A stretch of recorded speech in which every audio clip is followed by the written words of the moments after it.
75वां गणतंत्र दिवस मना रहा देश, क्या आप जानते हैं इस दिन को ही क्यों चुना गया? भारत के 75वें गणतंत्र दिवस की तैयारी जोर शोर से चल रही है। यह देश के सबसे महत्वपूर्ण राष्ट्र समारोह में से एक है। इस समय नागरिकों में उत्सव, जोश, देशभक्ति की भावना प्रबल होती है। बड़ी संख्या में लोग परेड देखने के लिए राजपथ पर पहुंचते हैं। परेड की शुरुआत रायसीना हिल्स से होती है और वह राजपथ इंडिया गेट से गुजरती हुई लाल किला तक जाती है। देश भर में गणतंत्र दिवस को उत्सव से मनाया जाता है। इस दिन के इतिहास और ज़रूरी बातों से कई नागरिक अनजान हैं। आखिर 26 जनवरी को ही गणतंत्र दिवस के रूप में क्यों चुना गया?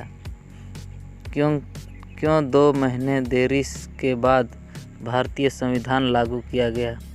गणतंत्र दिवस के दिन राष्ट्रीय ध्वज कौन और कहां फहराया गया है?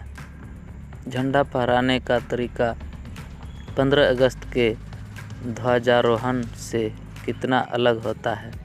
आइए जानते हैं इन सब सवालों के जवाब। 26 जनवरी तारीख को क्यों चुनी गई? 15 अगस्त 1947 को भारत को स्वतंत्र राष्ट्र का दर्जा मिला था। हालांकि लगभग 3 साल बाद 26 जनवरी 1950 को संविधान को अपनाने के साथ भारत ने खुद को एक संप्रभु, लोकतांत्रिक और गणतंत्र राज्य घोषित किया गया है। इसी दिन को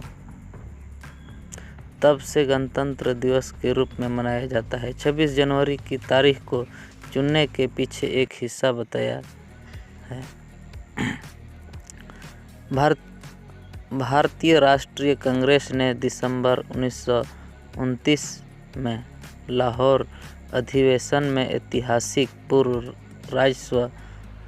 पूर्ण स्वतंत्रता का प्रस्ताव पारित किया गया था। इसकी कड़ी में 26 जनवरी 1930 की तारीख को पहली बार स्वतंत्र दिवस मनाया गया था।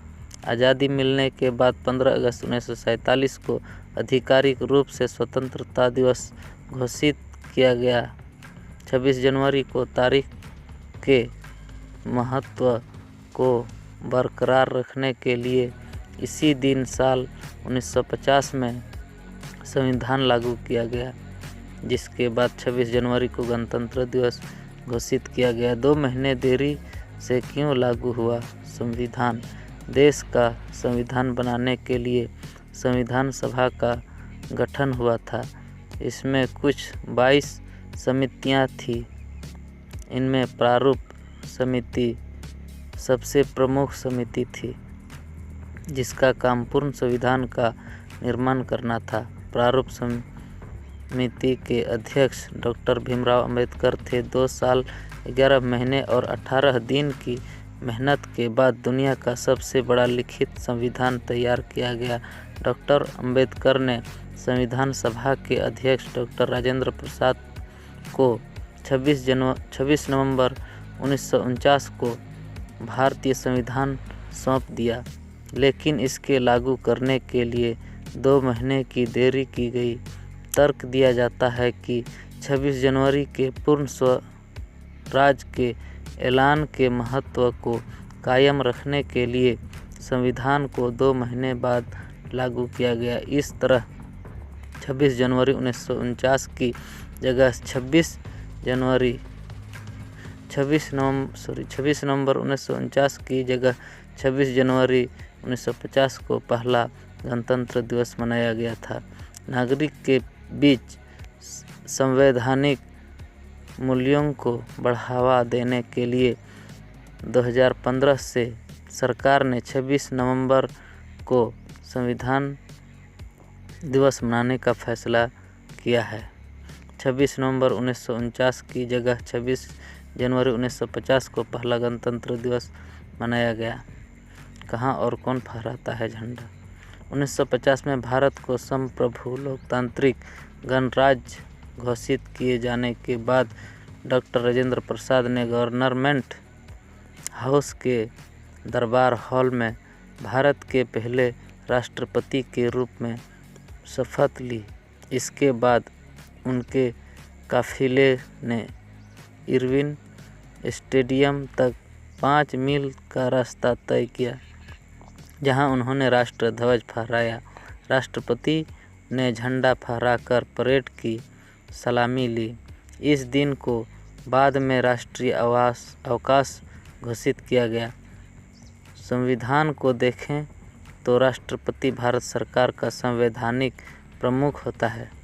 इस वजह से गणतंत्र दिवस पर भारत के राष्ट्रपति द्वारा राजपथ पर तिरंगा फहराया जाता है। झंडा फहराने में होता है फर्क। 26 जनवरी और 15 अगस्त दोनों ही दिन भारतीय तिरंगे को फहराया जाता है, लेकिन इनके तरीके एक बड़ा अंतर होता है। 15 अगस्त को जहां ध्वजारोहण किया जाता है, वहीं 26 जनवरी को झंडा फहराया जाता है। ये दो अलग अलग बातें और इनकी प्रक्रिया भी अलग होती है। 15 अगस्त को तिरंगा ऊपर खींचा जाता है और इसके बाद फहराया जाता है, इसके ध्वजारोहण कहते हैं। वहीं गणतंत्र दिवस में राष्ट्रीय ध्वज ऊपर बांधा रहता है, उसके केवल फहराया जाता है। इसे झंडा फहराना कहते हैं। क्या होता है पूरे दिन की शेड्यूल? कार्यक्रम की शुरुआत भारत के प्रधानमंत्री द्वारा देश के शहीदों को पुष्पांजलि अर्पित करने से होती है। इसके बाद प्रधानमंत्री और अन्य गणमान्य व्यक्ति परेड देखने के लिए कर्तव्य पथ पर पहुंचते हैं। परंपरा के अनुसार भारत का राष्ट्रपति राष्ट्रीय ध्वज फहराता है और उसके बाद 21 तोपों की सलामी के साथ राष्ट्रगान होता है। परेड की शुरुआत राष्ट्रपति की सलामी लेने के साथ होती है। गणतंत्र दिवस की परेड देश की सैन्य शक्ति और सांस्कृतिक विविधता एक अनुष्ठान मिश्रण होती है। सशस्त्र बल के एडवांस हथियार के प्रदर्शन के अलावा विभिन्न राज्यों और मंत्रालयों की झांकियां निकाली जाती है। इसके अलावा फ्लाइट फास्ट में भारतीय वायुसेना के विमानों और हेलीकॉप्टरों द्वारा एक सांसों को थाम देने वाला एयर शो दिखाया जाता है। Thank you.